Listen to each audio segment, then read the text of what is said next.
So very good evening friends. और आज आपके सामने फिर प्रेजेंट हूँ। टॉपिक है कोड ऑफ क्रिमिनल प्रोसीजर के लेक्चर सीरीज़ कंटिन्यू हो रही है। और आज उसी लेक्चर सीरीज़ में मैं आपके साथ डिस्कस करूँगा मैटर जब ऑलरेडी सम्मन या वारंट इशू हो रखा है उसके बाद का प्रोसीजर। तो चलिए टॉपिक को कंटिन्यू करते हैं। तो आप सपोज करिए कि सम्मन केस है, सम्मन केस में, और ये वारंट केस है,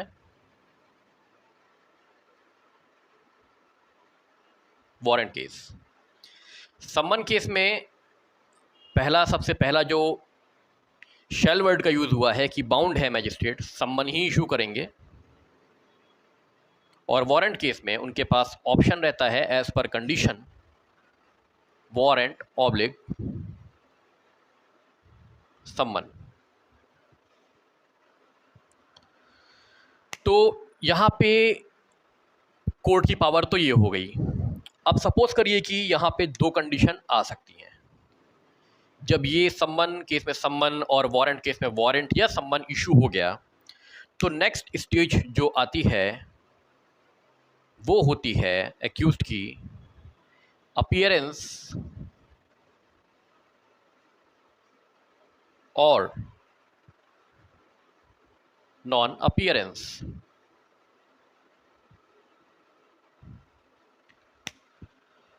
अब सपोज करिए कि वो अपीयर हो जाता है, सम्मन या वारंट के सर्व होने के बाद वो अपीयर हो जाता है, तो फिर यहां पे क्या प्रोविजन फॉलो होंगे? अब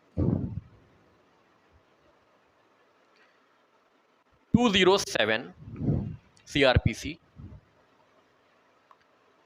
208 सीआरपीसी का प्रोविजन फॉलो अब होगा जब अक्यूज्ड अपीयर हो जाता है, कोर्ट के सामने आ जाता है। अब इन दोनों केस में ही 207 में और 208 में एक चीज तो कॉमन है कि इन दोनों केस में ही आपकी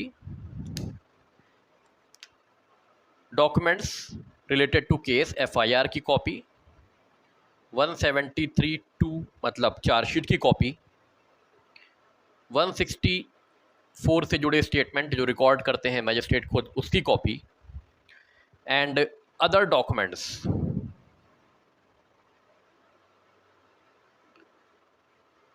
वैसे इससे ज़्यादा डॉक्यूमेंट्स तो नहीं होते लेकिन एक दो डॉक्यूमेंट और हो सकते हैं, तो वो भी इसमें भी और इसमें भी अपीयरेंस होने के बाद एक्यूज्ड को उसके डिफेंस तैयार करने के लिए दे दिया जाता है।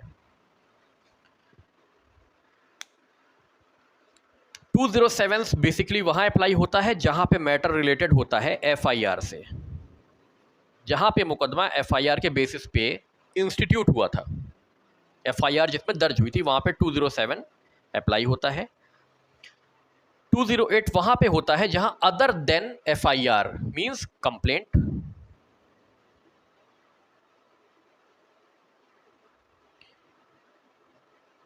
कंप्लेंट के बेसिस पे जहाँ कंप्लेंट फाइल हुई हो तो वहाँ पे 208 अप्लाई हो जाएगा।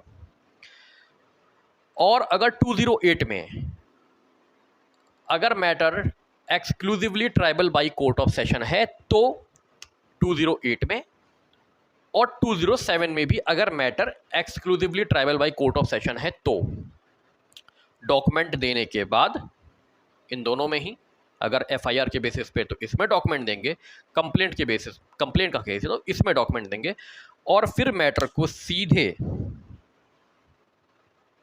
जुडिशियल मजिस्ट्रेट क्या करेंगे, 209 का कंप्लायंस करेंगे। 209 में जो बात कही गई है वो है कमिटल प्रोसीडिंग। कमिटल प्रोसीडिंग की बात इसमें बताई गई है। कमिटल प्रोसीडिंग मतलब वो होती है जिसमें कि जब जुडिशियल मजिस्ट्रेट किसी ऑफेंस को खुद ट्राई करने की पावर नहीं रखते, उस केस को वो सेशन कोर्ट को ट्रांसफर कर देते हैं कि इसको आप ट्राई करिए। जैसे सेक्शन 302 मर्डर का चार्ज लगा है तो इस केस में मजिस्ट्रेट को पावर नहीं है कि वो इसको ट्राई कर पाएँ, सबूत ले पाएँ, आर्ग्यूमेंट सुन पाएँ, उनको पावर नहीं है। सीआरपीसी ने उनको ये पावर नहीं दी है। तो इस केस में वो 302 का मैटर हुआ, रेप के केसेस हुए, बहुत हीनियस क्राइम के मैटर हुए, इन चीज़ों पर तुरंत जैसे ही अपीयर होने के बाद एक्यूज्ड आता है, डॉक्यूमेंट देने के बाद 209 का कंप्लायंस करते हुए प्रोसीडिंग को आगे बढ़ा देते हैं 209 में। अब मैटर पहुंच गया यहाँ पे 209 में सेशन कोर्ट के पास, सत्र न्यायाधीश के पास। अब जो भी ट्रायल होगा वो यहाँ पे होगा। मैजिस्ट्रेट का काम, जेएम का काम बस यहीं तक था देने का, और जैसे ही दिया काम खत्म। अब सारा काम होगा सेशन कोर्ट का। ट्रायल करे, साक्ष्य ले, आर्गुमेंट सुने, जजमेंट पास करे, जो भी है सेशन कोर्ट करेगी। अब तो ये तो बात हो गई आपकी अपीयरेंस की।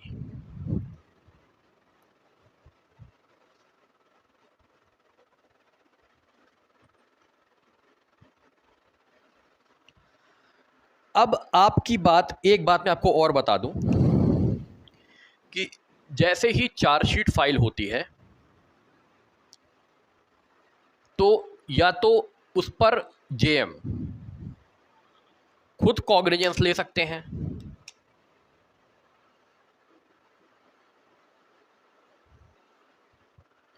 या वो इस फाइल को विदाउट कॉग्निजेंस लिए ही ट्रांसफर कर सकते हैं सेशन कोर्ट के पास।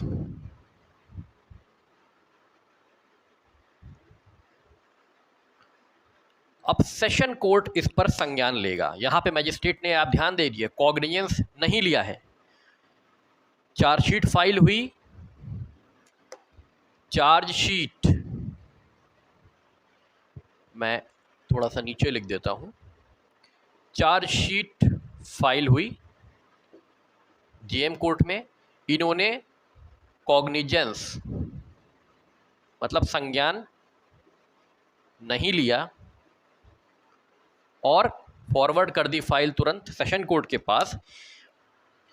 यहां पे सेशन कोर्ट अब संज्ञान लेगा सेक्शन 193 सीआरपीसी में, और वो सारे डॉक्यूमेंट जो 207/208 में दिए जाने थे वो भी सेशन कोर्ट को साथ ही साथ भेज देगा। और फिर सेशन कोर्ट इन सारे डॉक्यूमेंट को, जो मैंने आपको बताए थे 207 में देने वाले, 208 में देने वाले, वो जब एक्यूज्ड अपीयर हो जाएगा, क्योंकि कॉग्निजेंस अब सेशन कोर्ट लेंगे और कॉग्निजेंस 193 में लेंगे, और फिर ये सम्मन इशू करेंगे या वारंट इशू करेंगे, जो भी हो। फिर उसके बाद एक्यूज्ड अपीयर होगा। अपीयर होने के बाद आपका 207, 208 का कंप्लायंस ज़रूरी है, तो वो अब सेशन कोर्ट यहाँ पे करेगा।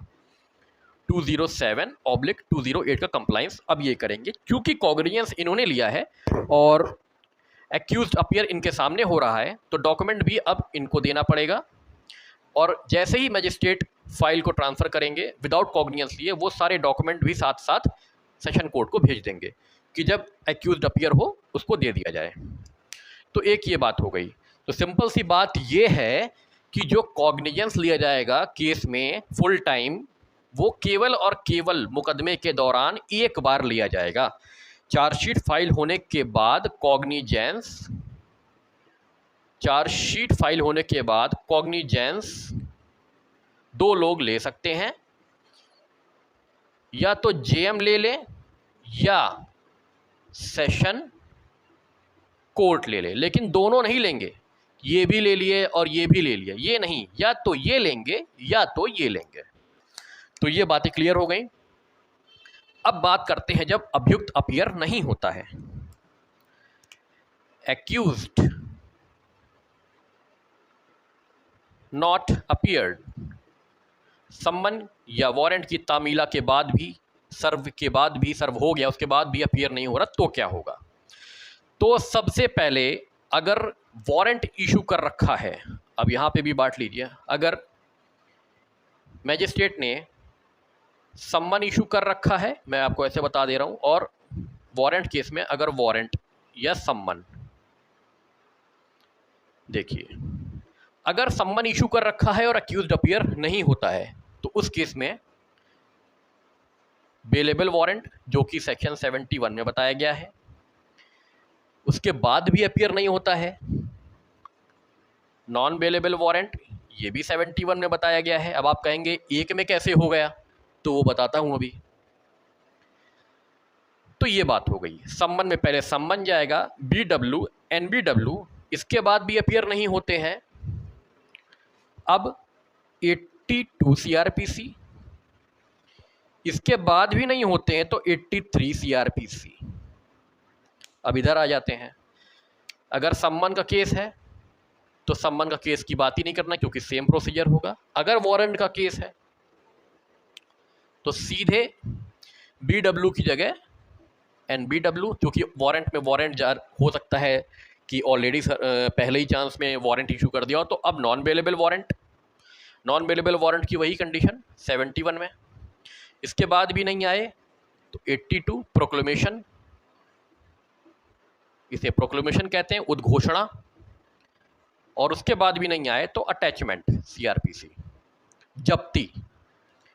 इंग्लिश में अटैचमेंट, हिंदी में जब्ती, इंग्लिश में प्रोक्लेमेशन, हिंदी में उद्घोषणा, अजमानती वारंट NBW। ठीक है, तो ये प्रोसीजर हो गया। अब बताता हूं आपको कि 71 में ही दोनों कैसे हो गए, NBW और BW 71 में ही कैसे हो गए, इसको भी समझ लीजिए, फिर आगे बताता हूं।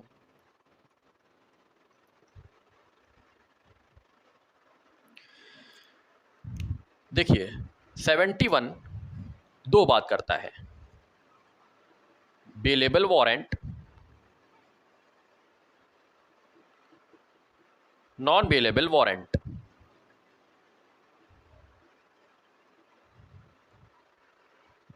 इसको और नीचे लिख लीजिए, यहां लिख देता हूं, bailable warrant and non bailable warrant किस में दिया गया है, 71 में। अब बेलेबल वारंट कब बनेगा उसको देख लीजिए,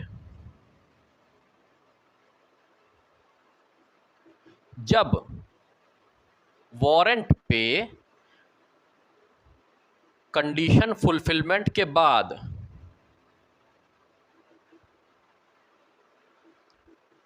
बेल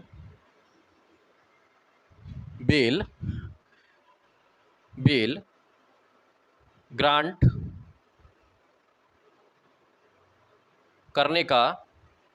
करने का ऑर्डर जुडिशियल मजिस्ट्रेट दे दें।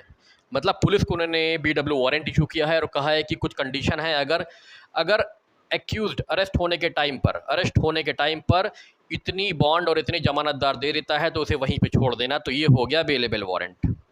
और अगर ऐसी कोई भी कंडीशन नहीं है, केवल वारंट इशू कर दिया है, तो वो हो गया NBW, क्योंकि उसमें बेल देने का अधिकार पुलिस को नहीं रहेगा। तो ये डिफरेंस है 71 में, दोनों ही आते हैं, बेलेबल और नॉन बेलेबल।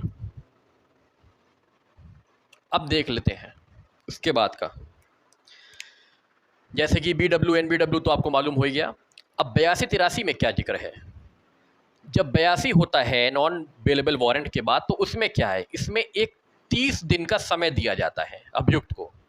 मतलब जिस दिन 82 इशू किया गया है, प्रोक्लेमेशन इशू किया गया है, उस दिन से 30 डेज का टाइम दिया जाता है कि 30 डेज के अंदर अगर अपीयर हो जाते हो तो कोई बात नहीं।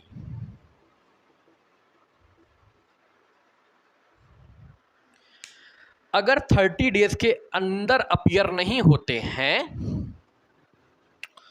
तो फिर आपका 82 में प्रोक्लेमेशन इशू कर दिया जाता है, उद्घोषणा हो जाती है 30 दिन बाद कि भैया आप नहीं आए, तो 82 में 30 दिन के भीतर आपको आना था। 30 दिन के बाद प्रोक्लेमेशन हो जाता है, ठीक है, कि आप नहीं आए हैं, और अगर आप नहीं आते हैं तो आपके खिलाफ 83 भी कर दिया जाएगा। 83 मतलब अटैचमेंट होता है, ठीक है। मतलब प्रोक्लेमेशन के, उद्घोषणा के 30 दिन के अंदर अगर आप नहीं आते हैं न्यायालय के सामने, तो आपकी प्रॉपर्टी चाहे मूवेबल हो या इमूवेबल हो या दोनों हो, जब्ती की शुरुआत कर दी जाएगी, जब्त कर ली जाएगी। चलिए, एक तो ये हो गया 82 कि एनबीडब्ल्यू के बाद नहीं आए, कोर्ट ने 82 इशू कर दिया। और अगर 82 इशुएंस की डेट से, मतलब प्रोक्लेमेशन इशू की डेट से 30 दिन के भीतर अगर आप नहीं आते हैं तो 83 की कार्रवाई शुरू हो जाएगी। अब सपोज करिए कि ये नहीं आए और 30 दिन से ज़्यादा हो गया, अब 83 की यहाँ पे प्रोसेस शुरू हो गया।